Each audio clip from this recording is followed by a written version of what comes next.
Hello everybody, hey, it's Ken Faulkner. Got some more knives here on the table. This one's going to be kind of a fun one. It has got some background noise back there, but you guys know I'm not like the professional knife YouTube guy. I'm like the just turn on the camera and go, no editing. So, hopefully you don't even really hear it that much. I hear a lot of people uh, apologize for that stuff, and I try to film when it's not loud outside, but you live in the city, dense population, got a lot of neighbors close by, and that's just what's going to happen. Anyhow, we'll get to this.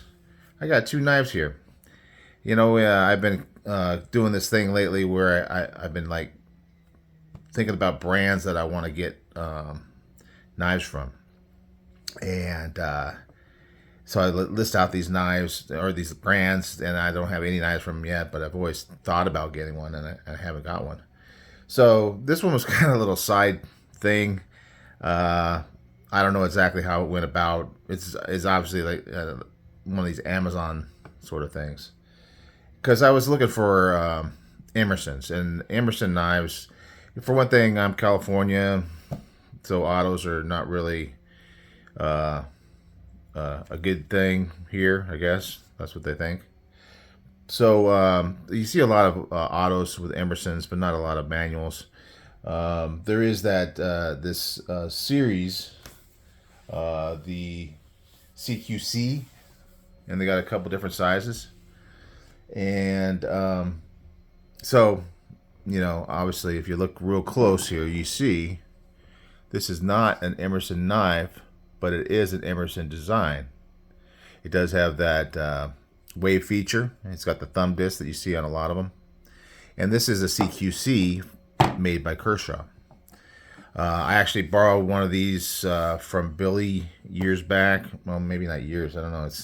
I get lost on time on how long I've been doing this. But early on in the channel, Billy had hit me up. Billy from Apex Alchemy, that is, hit me up and said, "Hey, you want to borrow some knives?" I loaned him some knives. And one of them was the Emerson CQC. And he had an actual Emerson CQC, and he had the Kershaw one. And I was nervous about it. I hadn't really done any of this back and forth with people with knives, and I was nervous that something was going to happen to it, and I'm going to end up paying for it. And also, my price range back then was a little bit lower. So anyway, I borrowed the Kershaw. I don't remember. I think it might have been a 6. And I think the number is related to the size of the knife. But you can see here, this is the 7. And I'll measure it a little bit later. Pretty basic knife. I haven't had, and now I probably wish that I actually borrowed the actual Emerson from him, because I really want to see what that regular Emerson, true Emerson, is like. This one's only $50. The one from Emerson is going to be much more expensive. So I expect that there's going to be a lot more quality fit and finish materials kind of thing. This one we're talking about a 8CR, 14 MOV. And we got G10 here, steel on the liners. It's a liner lock. I think the basic design is there, but the materials aren't. The action on it, it's not fantastic. Definitely, we're talking washers on this one, so it's got that kind of more slow roll, or the give it some wrist to flick it out, but it's not bad at all. Anyway, I just bought this one recently because, like I said, I was looking for Emerson, and I saw this, and $50, and I get to Jones and for knives, definitely have this thing, that I try to control, and sometimes I just kind of let go. And this was kind of fun. But one of the reasons why I got this knife is because I had this other one, and you see them side by side from this view. They pretty much look the same. When I flip it over, one's blue and one's black. But otherwise, mostly they look the same. But if you look real close here, under that thumb disc, and then you open it up. It's a holy knife.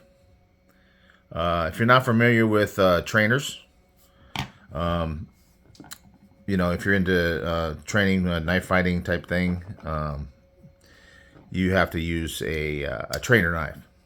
And I've done several different types of training with knives. Sometimes it's just a fixed blade. I don't know if you remember, if you ever were into martial arts or anything like me. Just kind of been doing it on and off all my life, but they used to have these rubber knives, and they were funny as hell. I had one of those. I don't know where it is now.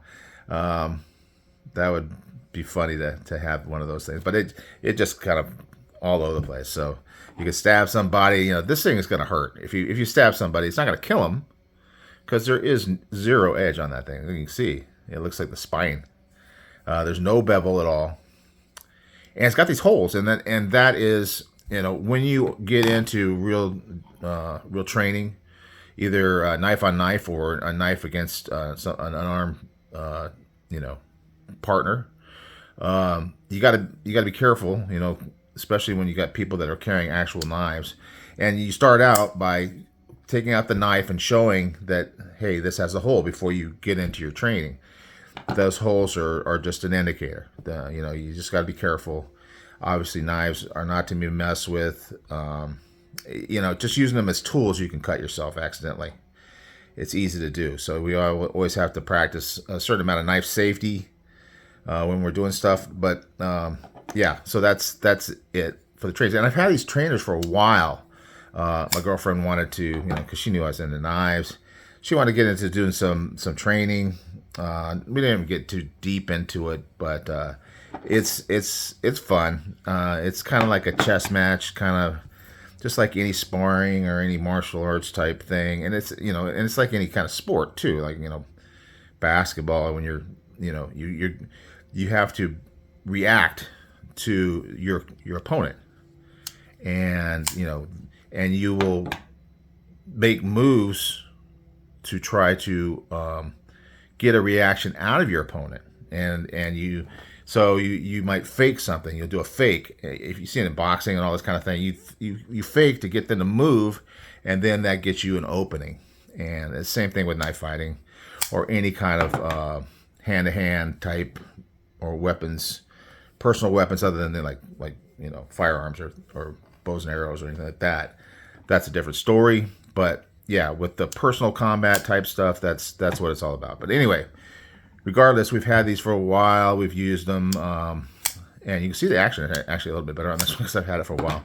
I'm sure this one's going to end up like that. But that's kind of what drew me to buy this. Not only that I was looking for an Emerson, having a hard time finding one. I'm not having a hard time spending money on knives. Don't worry about that because I've been buying some other stuff. But yeah, this is the Tonto version, so you can see the blade shape slightly different. But when you have a trainer that is the same basic build as an actual live knife, it does have a positive impact if you were to actually use this tool as a self-defense type thing, because you feel much more comfortable with it, the opening, closing, and actually, because you don't practice with live unless you're really kind of dumb. You never practice with a partner with a live knife. So this is the closest thing you can get to it, and if it's the same design as the knife, it's a positive. And a lot of knife companies will sell a fighting type knife with a trainer, and I think that's a good thing. This is the first time I've actually had a trainer and a live knife that are similar, so I think that's kind of cool. Anyway, it's a cool little Tonto. It's got kind of like some kind of a wash here, maybe a stone wash on the secondary bevel. It's got a very clear American Tonto with that secondary tip, front tip. Got the wave feature. Very cool for self-defense, because as you're pulling it out of the pocket, you're grabbing this on the edge of your pants, and it opens as you pull the knife out. Some people think, well, won't it cut your pants or something as it's coming out? But what's happening is you're in the pocket like this, and it's not until you're almost completely out of the pocket before this catches and it starts to open. And at that point, the blade, you're continuing to pull out, and the blade is not going to catch your pocket. So it's something you got to kind of practice a bit. That's another good thing about having the trainer with the actual wave feature is you can practice that and not get hurt yourself while you're deploying. So anyway, that's basically it. I mean, it's not a bad knife. I mean, I think it's a pretty decent size, comfortable in the hand. Some people will, talk about these Bacall style knives and stuff like that with real small handles. And for me, see, it's a 3 1/4 blade and about 4.5 inch handle. For me, if I have a fighting knife, super important that you can have a good grip on it, because you're moving and you're stressed.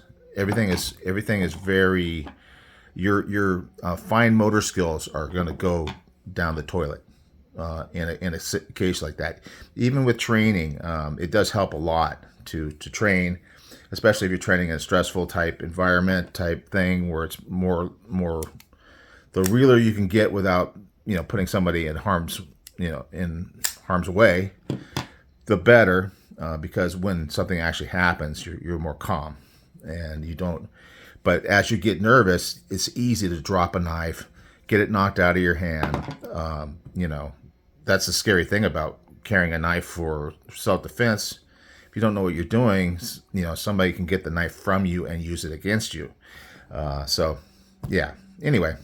So I like it with a good grip, and I've talked a lot about that forward finger choil, and right there where the thumb and the finger hold together is just a great point. You can actually be pretty loose in the rest of your hand for movement, and have a good lock in that position, and I think that's really important. So that's it. Just a quickie, nice for me, inexpensive knife. $50, and it's got that whole trainer, combination with it. So that's it. That's it for today. Got some more to show you. I've been on kind of a rampage a little bit, missing Blade Show West, and all that stress about my channel still in motion. Whether or not my Google account's going to go away, and whether or not I can do anything about it. But regardless of all that stuff, yeah, I've been buying knives, and it's like anything. You got stress, you need to have something to relieve your stress, and I guess this is what does it for me, guys. All right, enough gabbing. I will talk to you later. See you on the next one.